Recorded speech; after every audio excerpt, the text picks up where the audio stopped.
Layout of a proof, opposite angles of a parallelogram. I'm going to take a step back and look at what we've got here. We're going to do a proof of opposite angles of a parallelogram. Those are parallel, those are parallel. And I'm going to walk you through it as I have through this entire series. We are now on number 121. So let's take a look at our drawing. Don't pay attention to these little hash marks here. That's for a few seconds from now. But you can see that this is parallelogram A, B, C, D, and that these are definitely congruent. Let's see what our given is. We've got given AB is parallel to DC. The two green ones are parallel. The two red ones, AD and BC, are parallel. That's given. We need to prove that angle D is congruent to B and that angle A is congruent to C.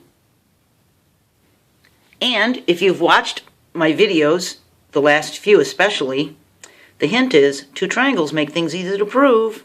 So, the best thing we can do is to turn this parallelogram into two triangles.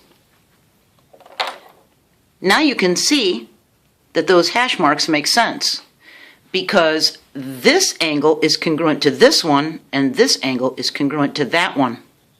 So let's see what we've got.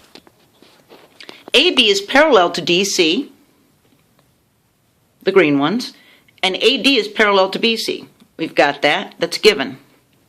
ACD angle is congruent to BAC. ACD, this one, this one, this one, is congruent to this one. We know that from the one hash mark. And these are congruent with the two hash marks. The reasoning is alternate interior angles of two parallel lines are congruent. That's the transversal postulate from video number 20. So we've proven two angles are congruent now. Angle DAC, the one with two hash marks here, plus BAC, so this entire angle, this whole thing, is equal to this whole thing. Our reasoning is angle addition. It's the addition rule from video number 31. Now, watch this. This is sneaky because the proof is way up here. Angle DAB, this entire big angle, is congruent to this big one. Or angle A is congruent to angle C. We were trying to prove that. Look at that. Our reasoning is substitution. That's from video number 30. Considering, little pause here, that we're on number 121 and this is a geometry class, you should know what substitution is by now, unless you're suddenly just coming into the middle of this, just trying to find out how to do a proof.